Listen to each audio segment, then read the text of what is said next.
بسم الله الرحمن الرحيم. اعوذ باللہ من الشیطان اللعین الرجیم بسم اللہ الرحمن الرحیم وبہ نستعین وہو خیر ناصر ومعین الحمد للہ رب العالمین وصلی اللہ علی محمد وآلہ الطیبین الطاہرین المعصومین۔ ہماری گفتگو کتاب المقاصد کے دوسرے حصے کتاب البیع کے مباحث میں جاری ہے، اور آج کے اس درس کا عنوان مشہور کے نظریے کی تائید میں دلائل کا بیان کے اس سلسلے میں گزشتہ درس کے اندر ایک حصہ ہم نے بیان کیا تھا کہ شیخ انصاری رحمۃ اللہ علیہ نے مشہور کے نظریے کو انتخاب کیا اور اس پر مزید اخبار مستفیضہ کے ذریعے دلائل مزید پیش کر رہے تھے اس کی تائید میں، اور اسی طرح ہم نے گزشتہ درس کے اندر اس مطلب کو بیان کیا تھا کہ ممکن ہے کہ ان روایات سے کہ جس کے ذیل میں حدیث رفع القلم کا جملہ جو ہے وہ موجود ہے، اس سے بھی یعنی استفادہ کیا جا سکتا ہے اسی مشہور کے نظریے کو استظہار کرنے میں، اسے بیان کرنے میں، اور اس سلسلے میں اس روایت کو جس کے ذیل میں یہ رفع قلم موجود ہے آج کے اس درس کے اندر بیان کیا جائے گا۔ تو اس طرح آج کے ہمارے اس درس کے اہم مطالب میں سے ایک مطلب مشہور کی تائید میں حدیث رفع قلم سے استدلال، کہ البتہ یہ حدیث رفع قلم سے مراد وہ رفع قلم سے متعلق جملہ ہے جو روایات کے ذیل میں ہے، اور پھر روایات کے ذیل میں اس رفع قلم سے مراد کہ یہ جو جملہ استعمال ہوا ہے اس سے مراد کیا ہے۔ اور اس سلسلے میں شیخ انصاری رحمۃ اللہ علیہ اسی روایت کو بیان کرتے ہیں اس طرح سے کہ وہ ہوا کہ یہ روایت کہ جس کے ذیل میں یہ رفع قلم کا جملہ استعمال ہوا ہے،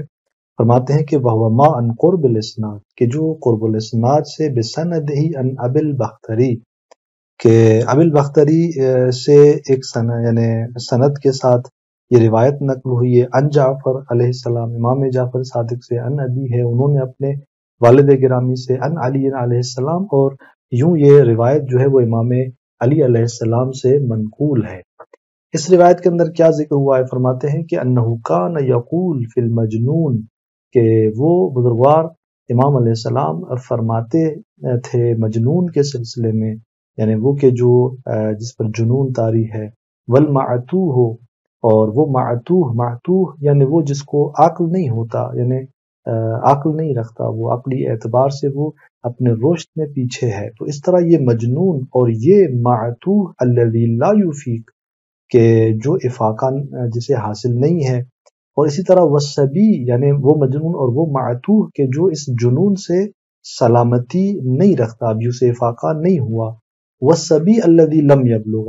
اور وہ صبی وہ بچہ کہ جو اب بالغ نہیں ہوا۔ ان کے سلسلے میں کیا فرماتے تھے کہ عمدہما خطأ تحملہ العاقلۃ وقد رفع عنہما القلم۔ فرماتے ہیں کہ ان کا جو عمد ہے، یعنی وہ تمام افعال کے جو یہ دونوں انجام دیتے ہیں عمدی طریقے سے اپنے اختیار کے ساتھ، یہ کیا ہے؟ یہ خطا ہے، یعنی ان کا وہ عمد درواقع وہی خطا کے حکم میں ہے، جس طرح اگر وہ غلطی کرتے ہیں تو ان پر کوئی اثر مترتب نہیں ہوتا، تو اس طرح ان کا قصد کے ساتھ کوئی فعل انجام دینا بھی وہی خطا حساب ہوتی ہے۔ تحملہ العاقلہ، کہ اس طرح عمدی طریقے سے اگر انہوں نے جنایت وارد کی ہے کسی پر، کہ مثلا جو ہے وہ کسی کو قتل کر دیا ہے یا اس طرح کی کوئی جنایت، تو فرماتے ہیں کہ اس کے متحمل کون ہیں؟ فرماتے ہیں وہ عاقلہ ہیں، کہ ہم نے کل بھی عرض کیا تھا کہ یہ عاقلہ وہ افراد ہیں کہ جو اس مجنون کے قریبی رشتہ دار کہلائے جاتے ہیں اس کے باپ کی جانب سے۔ وقد رفع عنہما القلم، اور پھر فرمایا کہ ان سے قلم جو ہے وہ اٹھا دیا گیا ہے۔ اب یہاں پر گفتگو جو ہے وہ اسی روایت کے ذیل میں ہے کہ وقد رفع عنہما القلم سے کیا مراد ہے، اور کس طرح اس سے استدلال کیا جا رہا ہے اسی مشہور کے نظریے کے حوالے سے۔ فرماتے ہیں کہ فإن الذکر رفع القلم فی الذیل لیس له وجہ ارتباط الا بأن تکون علة لأصل الحکم۔ فرماتے ہیں کہ یہ ذیل میں جو رفع قلم کا جملہ ذکر ہوا، اس کا یہ ذیل میں ذکر ہونا کوئی وجہ اس کی نہیں ہے، وجہ ارتباط، یعنی ارتباط کی کوئی علت جو ہے، کوئی سبب نظر نہیں آتا اس کے لیے الا، مگر یہ کہ یہ جو فقرہ ہے، یہ جو جملہ ہے رفع قلم کا، یہ علت اصل حکم ہے، خود اصل حکم اس کی جو ہے یہ علت ہے۔ اب اصل حکم سے کیا مراد یہاں پر فرماتے ہیں کہ وہ ثبوت الدیت العاقلہ، وہ دیت کا ثابت ہونا ہے عاقلہ پر، کہ جب انہوں نے عمدی طور پہ جنایت وارد کی کسی پر اور اس کو ہم نے کہا کہ یہ خطا ہے اس بچے کی، یعنی اس مجنون کی یا بچے کی جو عمدی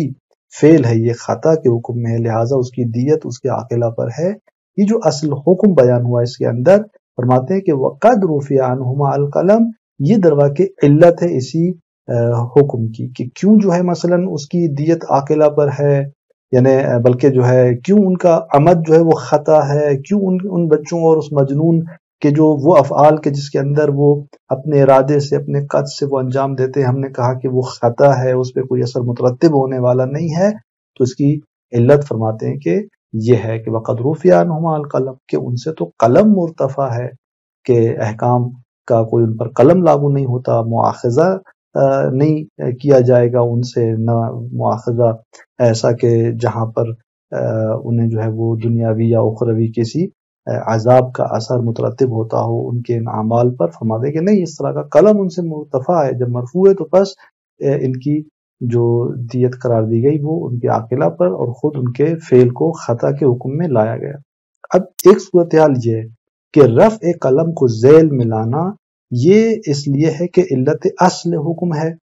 او بأن تکون معلولۃ لقولہ عمدہما خطأ، یہ فرماتے ہیں کہ نہیں، یہ ہم اس کو علت کے عنوان سے نہیں لائیں بلکہ ہم اس کو معلول تصور کریں، یعنی اس کا سابقہ اس جملے سے کہ جب کہا کہ عمدہما خطأ، اس کا ارتباط اس سے کس نوعیت کا ہے، یا تو علت کی حیثیت سے ہے جسے بیان ہوا، یا فرماتے کہ نہیں یہ معلول ہے خود اسی عمدہما خطأ کے اس جملے کا، کہ یعنی جب امام فرماتے ہیں کہ عمدہما خطأ، کہ ان کے عمد جو ہے وہ کیا ہیں، یعنی ان کے وہ افعال جو عمدی انجام پائیں وہ خطا ہیں، تو امام فرماتے ہیں کہ اس کی یہ علت بن رہی ہے کہ جب اس طرح سے تو بس وہ مرفوع القلم ہے، یعنی ان کا مرفوع القلم ہونا کس بنیاد پر ہے، کس وجہ سے ہے، تو عمدہما خطأ یہ اس کی علت ہے، اور یہ قد رفع عنہما القلم یہ اس کا معلول قرار پاتا ہے۔ یعنی اس کا معنی یہ ہوا کہ انہ لما کان قصدہما بمنزلۃ العدم فی نظر الشارع وفی الواقع، کہ جب ان کا قصد جو ہے، جب ان کا ارادہ جو ہے وہ عدم کے برابر ہے، عدم کی جگہ پر ہے نظر شارع میں اور واقع میں، شارع بھی جو ہے وہ انہیں اس طرح سے دیکھ رہے ہیں کہ ان کا قصد جو ہے وہ ایسے ہے جیسے کہ وہ قصد وقوع ہی نہیں پایا، یعنی انجام ہی نہیں پایا، انہوں نے کوئی ایسا کام ہی انجام نہیں دیا، وفی الواقع اور واقع اور حقیقت میں ایسے ہے۔ تو لما کان قصدہما بمنزلۃ العدم رفع القلم عنہما، جب ان کا قصد اس طرح سے ہے کہ بمنزل عدم ہے تو بس ان سے قلم جو ہے وہ کیا ہے، اٹھا دیا گیا ہے۔ یعنی اگر کوئی پوچھے کہ ان سے قلم کیوں اٹھا دیا گیا ہے تو جواب یہی ہے کہ چونکہ ان کا قصد جو ہے وہ بمنزل عدم ہے، تو بس یہ ان کا قصد بمنزل عدم ہونا، یہ اس کا ان کا عمد خطا ہونا، یہ علت قرار پا رہا ہے، سبب بن رہا ہے ان سے قلم کے اٹھنے کے حوالے سے۔ اس طرح یہ ذیل میں اس رفع القلم کا یوں معنی کرتے ہیں، اور اس کے بعد فرماتے ہیں کہ ولا یخفا ان ارتباطھا بالکلام، کہ اس فقرے کا، اس جملے کا کلام سے جو ارتباط ہے، علی وجہ العلیت او المعلولیت للحکم المذکور فی الروایہ، کہ علت کی بنیاد پر ہو یا اسے آپ معلول کی بنیاد پر لیں، اس حکم کی نسبت کے جو اس روایت کے اندر ذکر ہوا ہے، کہ اعنی عدم مؤاخذۃ الصبی والمجنون، کہ وہ حکم کیا، کہ یعنی صبی اور مجنون جو ہے ان کا مؤاخذہ نہیں ہوگا بمقتضی جنایت العمد وهو القصاص، اس عمد کی جنایت کے سبب کے جو قصاص ہے، فرماتے ہیں کہ یہ مؤاخذہ ان سے نہیں ہوگا، ولا بمقتضی شبہ العمد وهو الدیہ، اور نہ ہی جو ہے وہ شبہ عمد کی جو تقاضا ہے وهو الدیہ، جو کہ دیا ہے، یعنی جنایت عمد کی تقاضا قصاص ہے، شبہ عمد کے جو اس کی تقاضا جو ہے وہ دیت ہے، فرماتے ہیں کہ اس مقتضا یہ جنایت عمد یا بمقتضا شبہ العمد مؤاخذہ جو ہے وہ ان سے نہیں ہوگا۔ یہ جو حکم مراد ہے، فرماتے ہیں کہ اس فقرے کا کلام سے اس حکم کے لیے علت یا معلول ہونا، یہ جو بیان کیا جا رہا ہے، اس طرح کا یہ ارتباط لا یخفا روشن مخفی نہیں ہے، روشن ہے کہ یہ ارتباط لا یستقیم الا بان یراد من رفع القلم، یہ صحیح نہیں ہے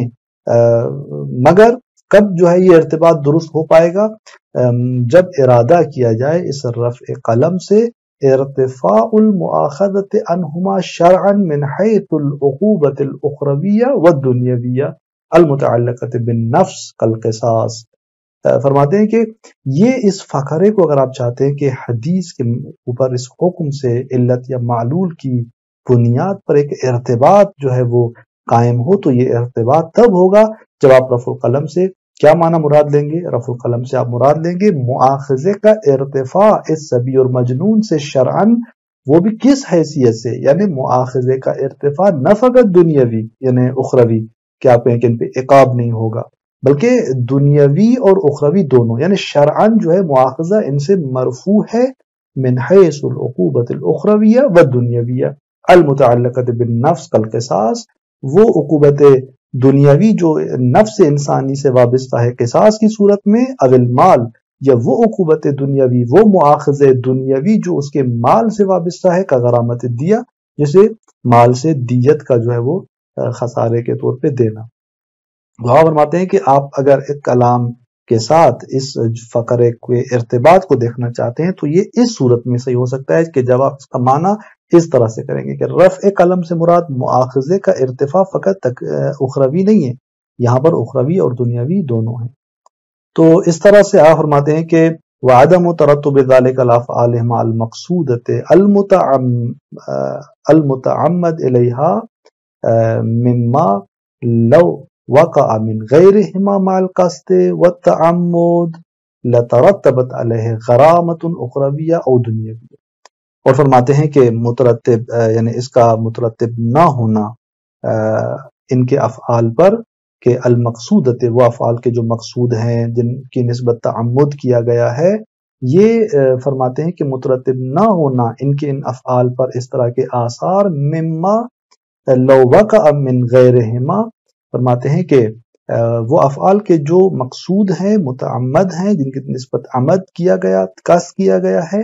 مما ان افعال میں سے کہ لو وقع من غیرہما، کہ اگر ان مجنون اور صبی کے علاوہ دیگر افراد سے یہ اگر افعال یعنی بالغین سے اگر یہ افعال اور وہ جو مجنون نہیں ہے ان سے اگر یہ افعال واقع ہوں مال قصد و تعمد، قصد اور تعمد کے ساتھ، تو لترتبت علیہ غرامۃ اخرویہ و دنیا، تو اس پر جو ہے وہ غرامت اخروی اور دنیاوی دونوں مترتب ہوں گی، یعنی یا غرامت اخروی تو وہ یا دنیاوی تو وہ اس پر مترتب ہوگی۔ تو پس آپ فرماتے ہیں کہ وعدم مترتب ذالک، یعنی یہ غرامت مترتب نہیں ہو رہی، یہ عقوبت اور یہ مواخذہ مترتب نہیں ہو رہا ان کے افعال پر، کس نوعیت کے افعال کے جو مقصود ہیں جن کو انہوں نے قصدی انجام دیا ہے، اگر یہی افعال واقع ہوتے ایسے افراد سے کہ جو مجنون اور صبی نہیں ہیں اور وہ اپنے قصد کے ساتھ ان افعال کو انجام دیتے، تو آپ فرماتے ہیں کہ ان پر یہی غرامت کیا ہونی تھی؟ واقع ہونی تھی۔ تو اس طرح آپ فرماتے ہیں کہ آپ نے دیکھا کہ رفع قلم سے یہاں پر کیا مراد ہے اور کس طرح سے ہم اس کے ذریعے استدلال کرتے ہیں اسی مشہور کے قول کے حوالے سے کہ جو کہا گیا کہ صبی کے معاملات، اس کے تصرفات مطلقہ طور پر باطل ہیں۔ اس کے بعد آگا جو ہے وہ نتیجہ لیتے ہیں کہ جب یہ بات ثابت ہو گئی تو مذکورہ اس بیان سے جو ایک نتیجہ ہمارے سامنے آتا ہے وہ اس طرح سے ہے کہ وَعَلَى هَذَا، یعنی اس بنیاد پر فَإِذَا الْتَزَمَ عَلَى نَفْسِهِ مَالًا، اب اگر وہی صبی یا مجنون کسی مال کا اپنے اوپر ملتزم ہوتا ہے اقرار کے ذریعے، اقرار کرتا ہے کہ میں مثلا فلاں کا مقروض ہوں، اور اس طرح اپنے اوپر اپنے نقصان میں کچھ مال کو ذمے لیتا ہے، او معاوضۃ، یا کسی معاوضے کے ذریعے مثلا کہیں معاوضہ کیا اور اس کو قیمت پرداخت کرنی ہے، دینی ہے، ولو باذن الولی، گرچہ ولی کی اجازت سے، تو فرماتے ہیں کہ فلا اثر له فی الزامہ بالمال ومؤاخذتہ بہ ولو بعد البلوغ، تو اس کا کوئی اثر نہیں ہے اس بات میں کہ اسے اس مال کی نسبت ملزم ٹھہرایا جائے، اس پر لازم جانا جائے اور اس کی نسبت اس کا مؤاخذہ کیا جائے، ولو بعد البلوغ، ولو جو ہے وہ بلوغ کے بعد ہی کیوں نہ ہو۔ تو اس طرح گزشتہ ہمارے اس بیانات کے مطابق یہ نتیجہ نکلتا ہے کہ اس کا ان تصرفات کا کوئی اثر جو ہے وہ نہیں ہے۔ فَإِذَا لَمْ يَلْزِمْهُ شَيْءٌ، اگر اس پر کوئی چیز لازم نہیں ہوتی، بِالْتِزَامَاتِهِ، یعنی اس کے التزامات سے کہ جن چیزوں کی نسبت وہ ملتزم ٹھہراتا ہے خود کو، اور کوئی چیز اس کو لازم جب نہیں ہو رہی، ولو کانت باذن الولی، گرچہ اس کے وہ التزامات اس کے ولی کی اجازت سے ہوں، تو بس فلیس ذالک الا لسلب قصدہ، یہ نہیں ہے مگر کیوں، یعنی جب ہم کہتے ہیں کہ وہ بچہ اپنے التزامات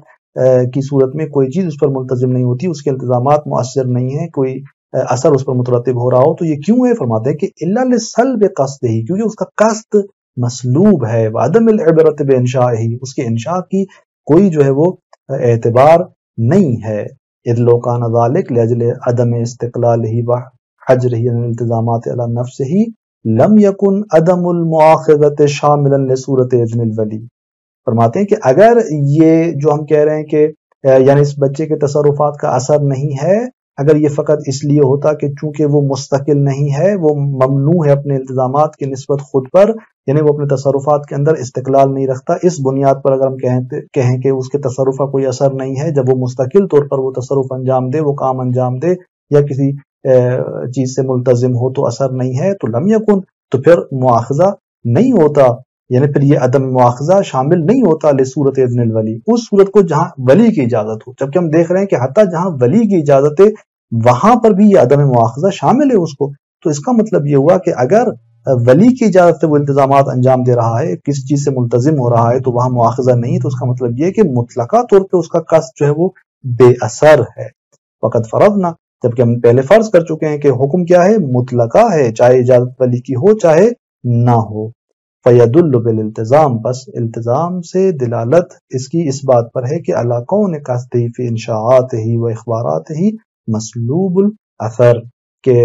اس کا جو قصد ہے اس کے انشاءات میں، اس کے تمام اخبارات کے اندر، فرماتے ہیں کہ وہ کیا ہے؟ مسلوب الاثر ہے، اس پر کوئی اثر مترتب ہونے والا نہیں ہے۔ تو اس طرح آپ نے دیکھا کہ رفع القلم سے کس طرح استدلال ہوا، اور مشہور کے اس نظریے کی تائید میں مزید جو ہے وہ اگلے درس کے اندر ہم اسی فقرے کے حوالے سے کچھ اور گفتگو کریں گے۔ السلام علیکم ورحمۃ اللہ وبرکاتہ۔